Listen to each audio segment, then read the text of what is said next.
Season 1, we built a team. We built a brand. Like, people know us. A lot of people come through here. We've got a reputation. Season 2, we're going to have people come in and pitch us. They're going to get season 2 of the same show. They're going to get a bigger brand, and they're going to get a more qualified software development team. Yeah, exactly. And then they're going to possibly get something that software development team builds. Building capability. Yeah. Okay. And so what do we want? What do we need from them? I'd say 6K. 6K. Yeah. Okay. 6K for a 3-month stint, right? Which gives you your filming plus a bit of money for like advertising. Okay. And we need the fishbowl on a Wednesday and a Friday. Yeah, at least on a Wednesday and a Friday. What are you going to pitch as for season 2 at the moment? Like, what's your pitch so far? Well, we're going to say, the show, season 2. The show is season 2, and the show is going to be made up of the continuing internship, and as part of that internship, there's going to be a product that's going to be built. Like, the website was the product for season 1, and that product is going to come out of possibly the Shark Tank Lite concept we were talking about. Yeah, you just want to give it it's like you're selling this. Like, you want people to be excited about what you're creating. It's like, here's what we're going to do in season 2. Season 1, we built a team. We built a brand. Like, people know us. A lot of people come through here. We've got a reputation. Season 2, we're going to have people come in and pitch us.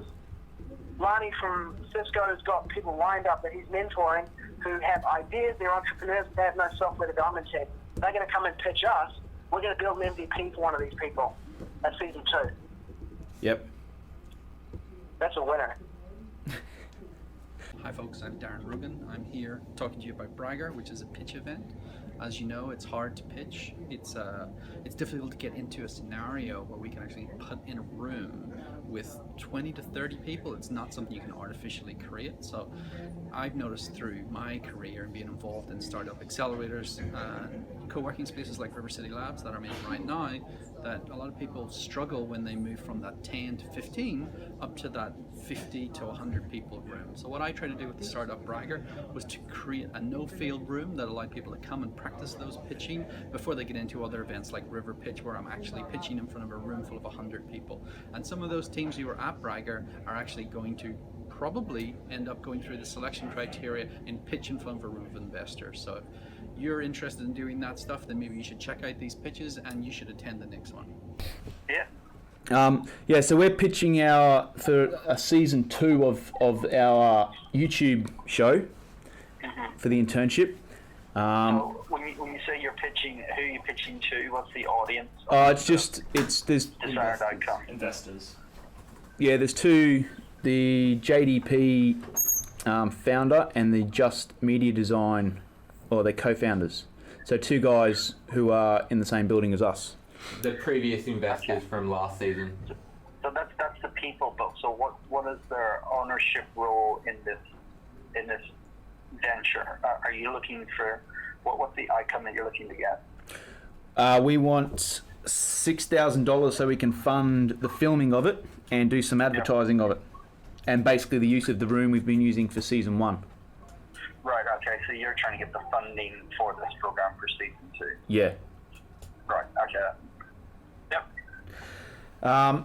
So we've got a basic structure of what we're going to say, and do you have any tips that you would recommend we listen to? Well, so if you're doing like a second version, then you should be articulating traction points from the first version and any value return. So if you say a deal came forward or a potential placement came forward that you were able to directly tie to the program, then that would show real value creation from the expenditure. Like if I'm truly commercially minded, in a transactional sense, I want to know that if I'm going to outlay this money, how am I going to get a return on that money that's outlayed? Now, if you're able to prove that's a very simple thing, if not, then it's really about the brand, about increasing the brand. And that brand value is much harder to quantify. But there is still, value, less tangible value, but the more tangible value you can articulate, the more likely you're going to be approved for a second season, let's say. If you're able to ask, or if you know that people are consuming this content, have they been brought into the network of potential candidates or potential recruiters that you didn't otherwise know about? That increases the pool that you guys have. You can reach out to when finding positions. So there's if you think about any sort of acquisition strategy, there's an acquisition strategy to get customers. And with a recruitment firm, you've almost got slightly two-sided market. There's one real customer base, and then the other one being sort of your stock, which is the connections to the existing technical resources or resources. So this might be a way to bring in some of those resources. So if you're able to show that or sort of prove that, that might be something that I'd be looking for. Oh, yeah. This is sort of a little bit more of a traction sale when you're trying to do a second one rather than a prototype phase in the first version. Yeah. Cool. So we haven't. It is going to be a lot of that more intangible stuff that you talked about because we haven't generated any turnover or income. The program itself is not going to generate any income, but the program itself is like a lead generation, just like it's inbound content marketing is what it is, right? So the value of inbound content marketing is it dragged people's attention and brought their eyeballs to you. So if you're able to prove, the subscription numbers or find out who they are, or that you're able to, the ideal version would be you're able to get a candidate place who finds you through this program. Having some stretch goals of what you're trying to get out of it rather than just run the program. What was that? Having a what goal? Stretch goal. Stretch goal. We would like to get to this, viewership, or we would like to get into some other stuff, so that they can see that you're going to improve on the last one as lessons learned, or that you might try to capture people's email addresses or some other mechanism to increase the value of programming. So look, a lot about my shop. I'm very keen to understand where you guys are going. So are we. Yeah. Okay, so we come together about 3 months ago, roughly. Or this thing started about 3 months ago. We're pitching season 2 today to the investors. It's really just been, this first stage has just been the team building process. So can we work together and execute on an application? Continuous deployment, setting up and getting the flow all right. Yeah, just getting the process down. We worked on sort of like a test project for us, or like a team building project. That's the website for the internship. And then now we're looking to move on to like the next stage of what project we can work on. Great. So, Josh said you guys had nailed your pitch. I don't want to give you... We were told we were pitching at 8 a.m. this morning or 9. You got 8 a.m? I got like 10. Yeah. So one of those criteria of a pitch, I believe, is something that you say, this is for something or for someone. Could you guys describe to me who or what your customer is for you guys in your pitch? Customer. Well, our customer... One of our plans is to turn into like a sort of Shark Tank thing where people come with a startup idea that don't have developers and can maybe pitch it to us, and then we build the MVP. Yep. that's one form of customer base. Our other customer might be someone who wants to get into software development and join a program that can sort of help them transition that way, i.e. an internship / education type thing. Yeah. A below entry level position. Right. And then we've got the show, which I guess our customer or audience there would be people who are interested in development, obviously locally, and then maybe, I don't know, globally is the plan. Cool. I think that's great. I've watched quite a few of the videos already. I said to Josh earlier, I don't know if it's all, so forgive me if I cover something again that you already know or like, but I wanted to maybe show you guys or give you some feedback on some positive elements that I'm not too sure you guys recognize yet. So I was telling Josh earlier to see a very small shop on a very tight budget, if you would, and a startup nature, deliver continuous integration and work in processes that we as large organizations, medium organizations really aspire to achieve, is something that not a lot of people have. Right, so to have that in such a short amount of time is a great thing, and it's almost important to bring that back and recognize yourselves for what you have achieved, and maybe not be too harsh on yourselves on the technology side. So I've heard you guys have debates on what technology to use and what, but if you speak to your customer need as an example, you're saying, if we take one of those elements as an example, which one do I pick? You said developer type approach, provide development services for people who need an MVP. Well, let me speak to that one for a second, because I can relate to all of the ones that you said, but creating MVPs for other organizations or people trying to just get that proof of concept type going. If you look back at your tech stack and sort of say, well, who's going to come to you and want that MVP? Okay, put yourself in their shoes. And do you think they're really going to care if you're doing it in JavaScript, whether it's in Jade, in HTML, if you have continuous integration, right? They probably won't, but you guys do. I'm not saying it's not important, right? But what I'm saying will be important for the customer is that you can move quickly and that you can put those things out very quickly, and if there's changes that need to be made, you don't need to necessarily get caught up in the fact that it's the best code or it's the best technology choice. You worry about that when it becomes something.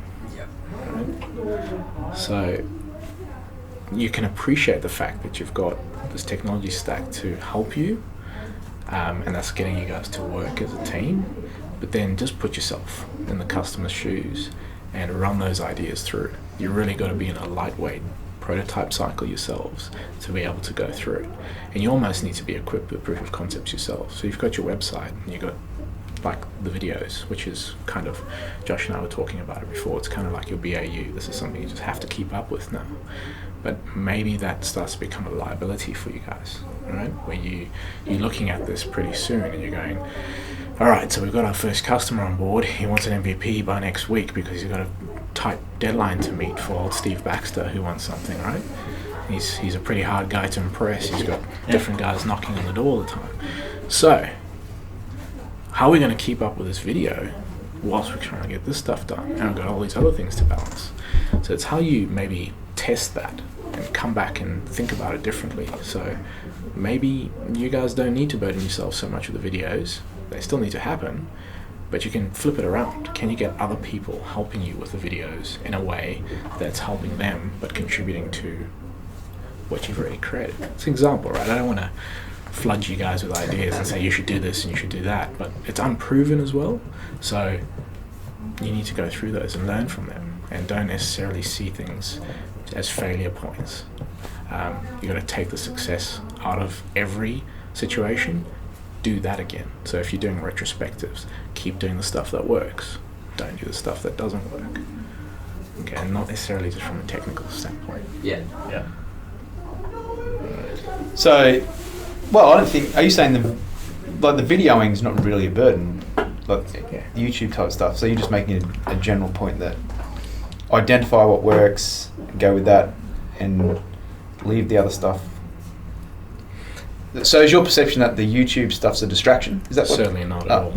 I'm saying you're going through a concept phase at the moment that is working, and there's some success factors behind it, right? It's getting you guys to churn ideas and work through it. Yeah. But if you start to get a different workload come through, and that next most important priority is not creating a video, Okay, yeah. but creating something for someone else, and you don't have the manpower to get it done, how do you balance those things? Oh, right. And that's where your ideation comes in, how you think about things differently. You don't necessarily have to create the video yourself. What is the purpose of the video? Right. Okay. Or maybe you combine the two. So, what I wanted to talk about as well, so I talk a lot, I apologise. I want to ask more questions, and I'm going to ask you guys more questions. But the cycle that you guys have been through recently, is there anything that you would look at and say that's something we really need to keep doing?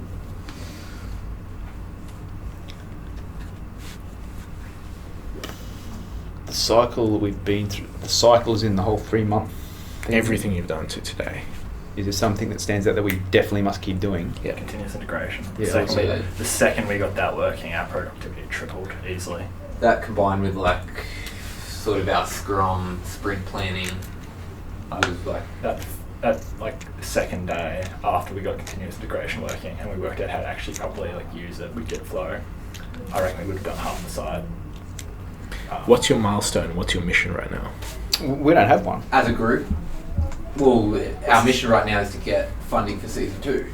It's your last day. Yeah, it is my last day. I graduate and this is part of my final year project. Cool. Hopefully it doesn't end there. I'm acting as if it's not. Yeah. Right.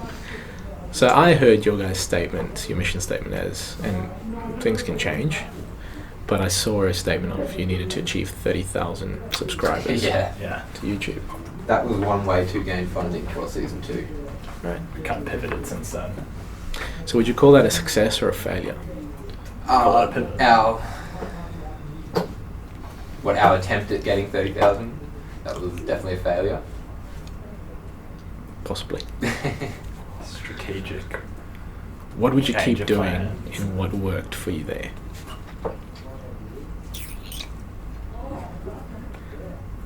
I guess the problem was that we didn't try enough for that goal. We weren't focusing on the videos, Yeah. we're focusing on building it, like building the product.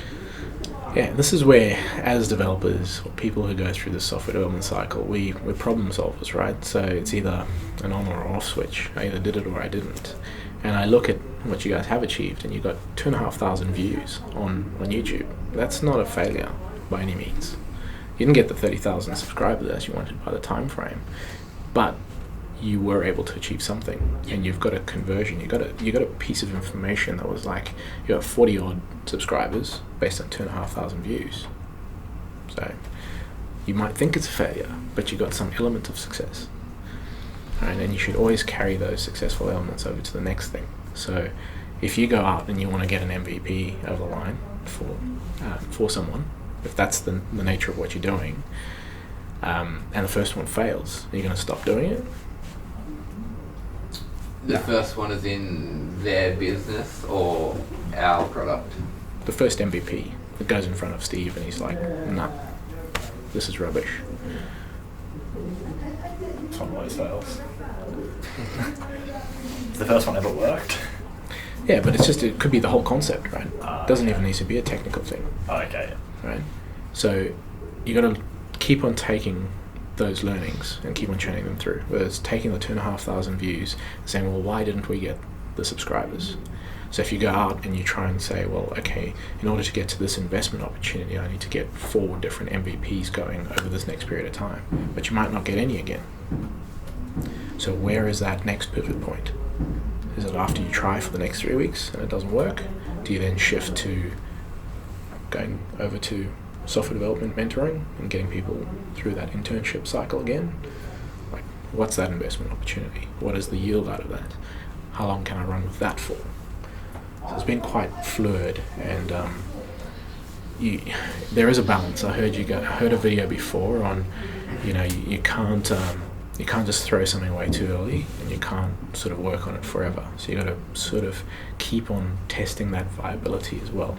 There's no real science to this, but using your BAU and something that has worked and taking those success factors to pivot on to the next point is what keeps that momentum going. And that's where I'd segue into what I like to always refer back to my learnings I learned many years ago. It's a tipping point for you in what you're trying to achieve. What's BAU? Business as usual.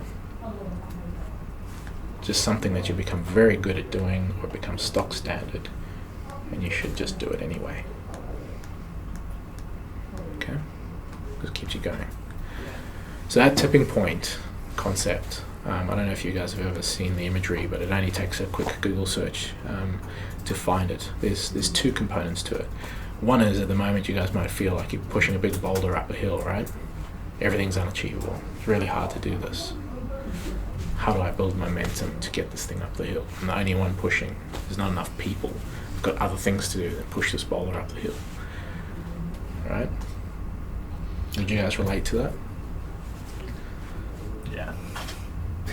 Yeah, I guess. Not really. I don't well, think. we're not involved in that sort of process. I guess we're not selling the show as much with stars. So when you say the boulder up the hill, what's the boulder? What we're trying to build, like the website, and then it hasn't been that hard. I mean, Well, no, but it hasn't been that much of a struggle. it's not like our focus is promoting the show or something like that, which is more the boulder up the hill. Oh, what, getting the subscriber thing? And Well, if we're talking about that, then we were definitely pushing a boulder up a hill. yeah. If you're talking about the technology, building the site, that wasn't difficult. Yeah. It's starting back to the milestone, right? I often use this in our organisation. It's like, don't hear me wrong. I really appreciate clean code, getting things done the right way, every time, right? The trouble is you have to balance that. If your customer isn't getting what they need, there's no point having clean code because it's not usable. It doesn't work. There's no point in having it clean. Yeah. So you got to balance it, right? And sort of that's the boulder up the hill sort of thing. Is you're pushing clean code. You're trying to push ideation. You're trying to push discovery. You're trying to push what am I doing here? I'm learning through this cycle. And there comes a point in time that you've got enough momentum where there's enough BAU going on. The technology is no longer really a problem. You've got enough of the cycle going. You've built enough of a following that you build up momentum. You've got the help that everything's actually going downhill on that cycle. Not bad. Downhill as it's got a lot of momentum and your pressures start to decrease. Right? And that's the tipping point. So when you bring that back to some basic management philosophies of influence, it's how you can create those things around you and create those influences to get people to help you push that boulder up and create the momentum and go down.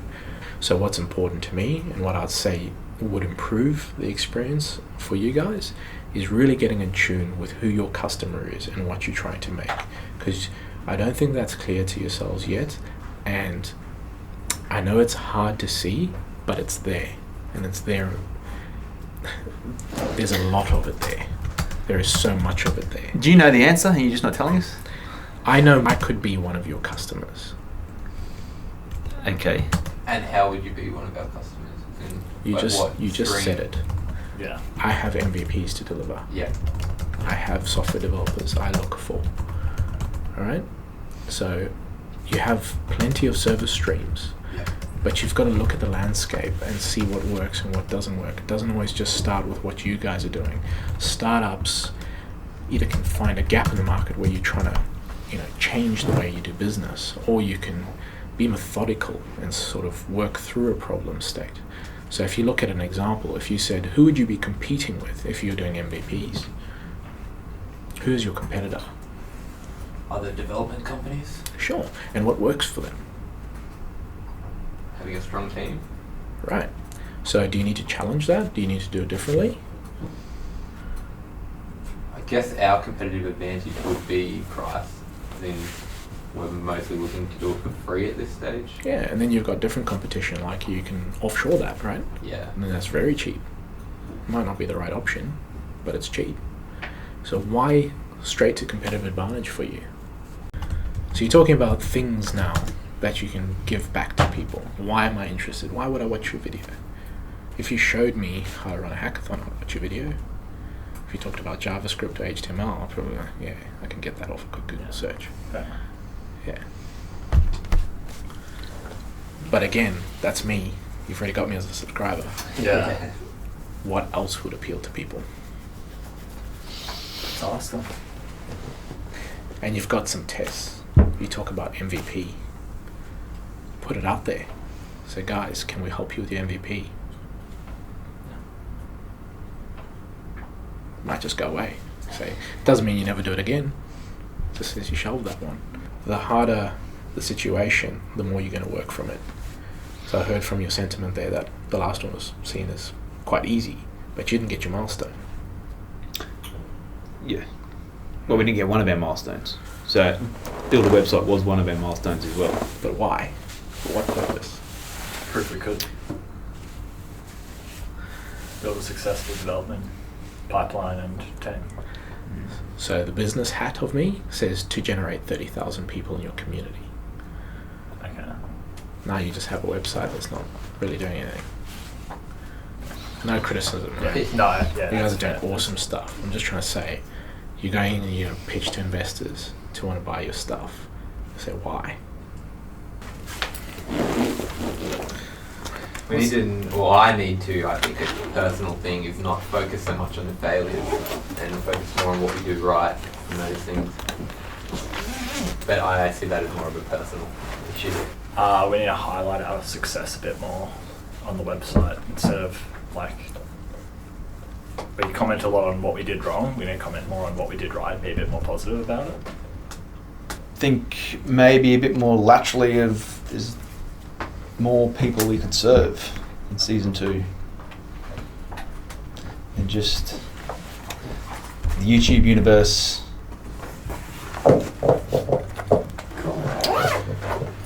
So one thing I really hope to leave you guys with today is put yourselves in the shoes of your customer. Right? That's something I really think will take you guys a long way, because you're in a service industry, and whilst you can create products, if they're not usable, it's not meaningful. Okay? Yep. So that's really important. And I think the things you guys highlighted certainly exemplifies, the success factors that makes you more saleable. It's just a soft thing. If it's negative, the person's not really going to relate to that. He's saying, well, yeah, why would I need this? It's just bad. Okay?